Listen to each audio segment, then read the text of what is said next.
আসন্ন ঈদুল আজহাকে সামনে রেখে অতিরিক্ত বর্জ্যের চাপ মোকাবেলায় সাভারের চামড়া শিল্পনগরীর কেন্দ্রীয় বর্জ্য পরিশোধনাগার সিইটিপি বর্তমান সক্ষমতায় যথেষ্ট নয় বলে জানিয়েছেন শিল্পমন্ত্রী খন্দকার আব্দুল মুক্তাদির।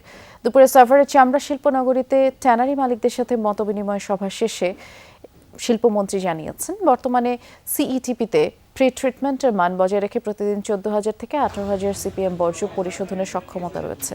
তবে ঈদ মৌসুমে ট্যানারিগুলোতে কাঁচা চামড়া প্রক্রিয়াজাতকরণের পরিমাণ কয়েকগুণ বেড়ে যাওয়ায় বর্জ্যের চাপও অস্বাভাবিকভাবে বৃদ্ধি পায়।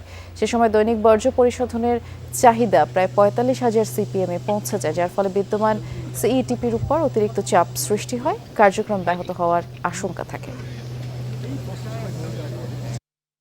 কুরবানির ঈদের পরে আমাদের পরিশোধনের প্রয়োজন হয়ে পড়ে প্রায় 45,000 বর্গমিটার, 45,000 সিপিএম।